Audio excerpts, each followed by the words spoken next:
बच्चों नमः संस्कृताय। हम सभी लोग पढ़ रहे थे संस्कृत व्याकरण। तो अभी संस्कृत व्याकरण में हम लोग माहेश्वर सूत्र पढ़ लिए, वर्णमाला पढ़ लिए, वर्णमाला में अलग अलग प्रकार पढ़ लिए। आज हम पढ़ेंगे वर्णों का उच्चारण स्थान। तो एक एक करके कुल मिला करके हम 42 वर्णों को पढ़े हैं। अब 42 के बारे में हमको उनके उच्चारण स्थान पता करना है। क्या करना है? उच्चारण स्थान पता करना है कि उनको बोला जाता है। जैसे हमारे मुंह में बोलने के लिए 5 साधन हैं। नाक है, का गला है, तालु है, मूर्धा है, जीभ है। इन सभी के माध्यम से हम सभी लोग किसी भी अक्षर से ही शब्द बनता है। तो जब हम शब्द का उच्चारण करते हैं तो पहले उन्हीं शब्दों में अक्षरों को हम वैसे ही बोलते हैं जैसे मतलब जहां से उनको बोलना चाहिए या जहां से वे हम बोल लेते हैं उसी को उसका उच्चारण स्थान कहते हैं। प्रोनंसिएशन प्लेस कहते हैं अंग्रेजी में। तो हम लोग सबसे पहले आज क्या पढ़ेंगे? वर्णों का उच्चारण स्थान पढ़ेंगे और एक एक 42 वर्णों का उच्चारण स्थान हम लोग पढ़ेंगे और उसमें अनिवार्य रूप से आप अगर ध्यान देंगे तो आपको रटने की जरूरत नहीं पड़ेगी कि रट के हम बताएं। आपको सूत्र के माध्यम से उच्चारण स्थान बताया जाएगा। तो आइए सबसे पहले हम पहला उच्चारण स्थान पहले शब्दों का ये देखिए। हमारे मुंह में जीभ है। अगर आपसे अभी पूछा जाए कि जीभ से कौन से वर्ण बोले जाते हैं तो शायद आपको कठिनाई होगी। हमारे गला है, हम बोलेंगे भैया आप गले से कौन कौन अक्षर बोलते हैं, आप ऐसे नहीं बता पाएंगे। तो ये हमारे लिए बहुत इंपॉर्टेंट चीज है कि हम जाने कि कौन सा अक्षर किससे बोला जाता है। तो आइए देखते हैं कि सबसे पहला उच्चारण स्थान हम सीखते हैं एक सूत्र। देखिए सूत्र का जरूर रोल होता है। सूत्र आप ध्यान से देखिए। ये सूत्र है, सूत्र नंबर 1। ये सूत्र है उच्चारण स्थान का अकुह,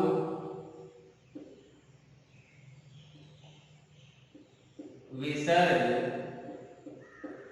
नियाम,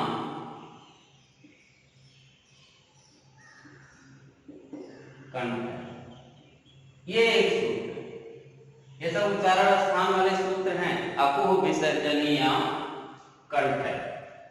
अब अगर आप इस सूत्र का मतलब आप जान गए तो आपको ये सूत्र जैसे ही पढ़ेंगे वैसे ही पता चल जाएगा किनका किनका उच्चारण स्थान इसमें है।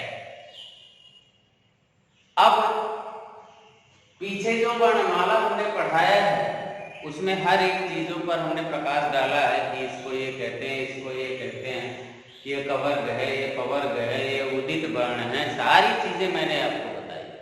तो अब आगे उसका आपको प्रयोग दिखेगा। आप देखिए यहां कि अकुह दिया हुआ है। अकुह कहने का मतलब है कि अकुह में सबसे पहले क्या है? एक वर्ण आया है। सबसे पहले देखिए एक वर्ण आया आ। अकुह में आया आ आया कि नहीं है? दूसरा वर्ण क्या आया? का आया ना। और तीसरा वर्ण का नहीं आया, सॉरी ऊ आया। और तीसरा वर्ण क्या है? हाँ। और एक चीज और है क्या विसर्ग, क्या आया विसर्ग, जो हम लोग लगाते हैं।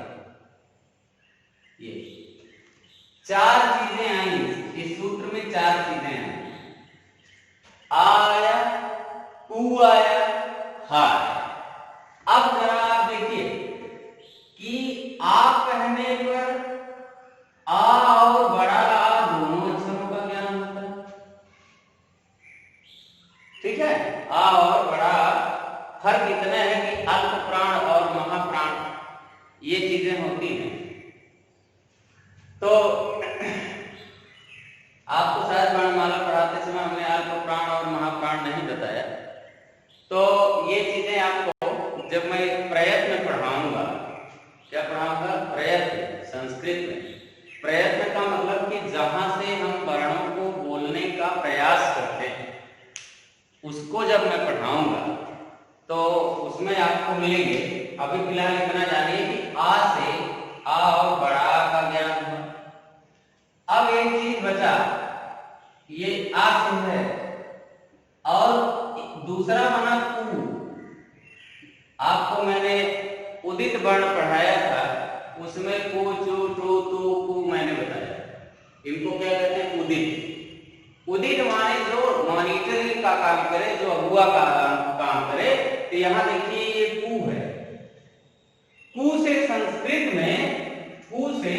संस्कृत में किसका ज्ञान होता है, कवर्ग का। किसका, कु मतलब कवर्ग, और कवर्ग का मतलब का, खा, गा, घा, अंगा, ये अक्षर हैं, का खा गा घा अंगा। ये चार अक्षर आपके संस्कृत में हैं। कितने हैं, चार अक्षर। अब चार अक्षरों में कवर्ग है, का खा गा घा अंगा। इसमें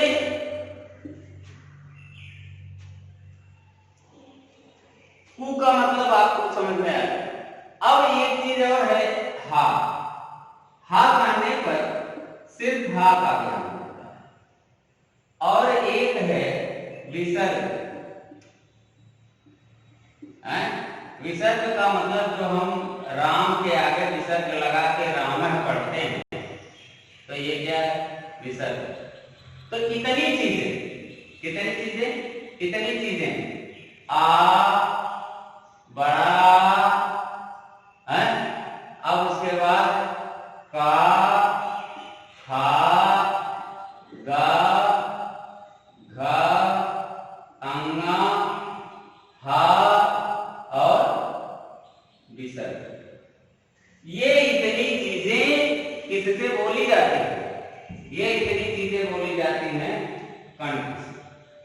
जरा आप सूत्र ध्यान से देखिएगा, अपूर्व विसर्जनीयाम कंठ है। अब अपूर्व विसर्जनीयाम में आ से छोटा बड़ा का ज्ञान हो गया, कु से कु उदित वर्ण है, कु से कवर्ग का ज्ञान हुआ। कवर्ग के अंतर्गत का खा गा घा अंगा आता है, और हा से हा सिर्फ हा का ज्ञान हुआ, और विसर्ग से विसर्ग। अब आप जरा बताइए कि आपसे अगर कोई पूछे कि कंठ से कौन सा वर्ण बोला जाता है, तो आप उससे सीधे एक चीज कहिए कि अपूर्व विसर्जनीयाम कंठ है। क्या कहेंगे, अपूर्व विसर्जनीयाम कंठ है बोल देंगे, तो अगला जान जाएगा। या आपसे अगर कोई पूछता है आप किससे बोला जाता है, तो सूत्र अगर आपके दिमाग में है तुरंत बोलेंगे अपूर्व में आ आया है और अपूर्व विसर्जनीयाम कंठ होता है, तो कंठ से बोलने वाले शब्द जो है क्या है, आ है। अगर आपसे कोई बोले गा का उच्चारण स्थान बताओ, तो आप तुरंत कहेंगे कु के अंतर्गत या कवर्ग के अंतर्गत गा आता है, इसलिए इसका उच्चारण स्थान अपूर्व विसर्जनीयाम से कंठ होगा। तो इस प्रकार से जब आप सीखेंगे, या आपसे बोलेंगे कंठ से उच्चरित होने वाले कंठ का उच्चारण करने वाला सूत्र बताइए, कौन सा सूत्र कंठ से उच्चारण करवाता है, तो आप तुरंत कहेंगे अपूर्व विसर्जनीयाम कंठ है। कोई दिक्कत? तो अब इसमें से खाली हमने आपको क्या बताया कि पीछे वर्णमाला में आपने जो चीज पढ़ लिया वो आपको व्याकरण में जहां भी कुछ पढ़ने जाएंगे वहां आपको मिलेगा, निश्चित रूप से मिलेगा, क्योंकि वर्णमाला में दिए हुए हर एक एलिमेंट पर ही पूरा व्याकरण निर्धारित है, उसी भाषा का प्रयोग किया है पाणिनि दादा ने। तो यहाँ देखिए इन्होंने कु से उदित वर्ण को ले लिया, उन्होंने कु लिख दिया। अब आप अगर वर्णमाला पढ़े हैं तभी आप जान पाएंगे कु क्या है। तो यहाँ देखिए एक सूत्र ये है अकुह विसर्जनीयाम कंठ। अब देखिए एक दूसरा सूत्र जरा देख लीजिए। एक दूसरा सूत्र आपके सामने, सूत्र नंबर 1 ये था और एक सूत्र और है। ज्यादा जल्दीबाजी में पढ़ना हमारे लिए घातक होगा और फिर कोई मतलब नहीं होगा, इसलिए हम लोग उच्चारण स्थान में देखिए कितने वर्ण हमने पढ़े। अकुह विसर्जनीयाम कंठ में 42 में से आ का वर्ग हा विसर्ग इतने वर्ण हमने पढ़ लिए। तो वो 42 में से नहीं है, 42 में विसर्ग शायद नहीं गिना गया है। तो अगर हम देखें तो एक आ पढ़ लिया, आ ई ऊ डी ड़ा में आ पढ़ लिया, और दूसरा का वर्ग 5 पढ़ लिए, तो 5 1 6, तीसरा हा 7। अब अगर इन सातों वर्णों का उच्चारण स्थान क्या होता है? कंठ। उच्चारण स्थान माने ये कहां से बोले जाते हैं, इनको आप अभी स्वयं बोलेंगे तो आपको लगेगा कि ये गले से बोले जाते हैं। कंठ माने ये गला। अब दूसरा सूत्र देखिए दिया हुआ है आपकी किताब में, दिया हुआ है कि इचु यसा नाम तालु दिया है। इचु है नहीं, इचु क्या लिखा? इचु यसा नाम, हा नहीं है, सॉरी, इचु यसा नाम क्या है? इचु यसा नाम तालो। किताब में तालु लिखा है, तालो होता है ऐसे संस्कृत में। अब यहां आप देखिए, यहां भी वही चीज है कि एक पहले देखिए ई आया, तो यहां ई कहने से छोटी और बड़ी दोनों ई का ज्ञान है। अब दूसरा क्या है? चू कहने से चवर्ग का ज्ञान होता है। किसका होता है? चवर्ग। चवर्ग में चा छा जा झा या, ये देखिए चवर्ग के चू कहने से चवर्ग का ज्ञान होता है। चा छा जा झा या, और या फिर इसके बाद क्या है? या। इसके बाद क्या है? या। और उसके बाद क्या है? या शब्द से सिर्फ या का है। और उसके बाद देखिए बड़ा सा जो आप पढ़ते हैं, ये कितने वर्ण, कितने, इसको आप थोड़ा सा एक लाइन में लिखेंगे तब गिन लेंगे आप कितने होंगे।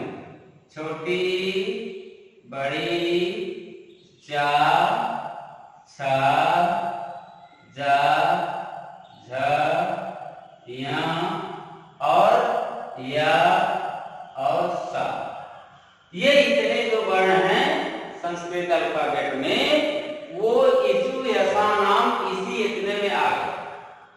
और इनको कहां से बोलेंगे? इनको हम ताल से बोलते हैं। ताल कहां होती है? जैसे छोटे बच्चे रहते हैं तो उनके सिर पे तेल रखा जाता है, उनका तालु जो है वो कहते हैं कि सर पे यहाँ थोड़ा सा गुलगुल रहता है छोटे बच्चों का। तो ताल जो होता है, जब हम इन शब्दों को बोलते हैं तो हमारी जीभ ऊपर उठ करके जाके ऊपर वाले भाग को छूती, तब ये अक्षर निकलते हैं, तो उसी को ताल, मतलब ताल के स्पर्श से ये अक्षर बोले जाते हैं। तो इचु यसा नाम तालो और अकुह विसर्जनीयाम कंठ, ये जो दो सूत्र हैं आपको, ये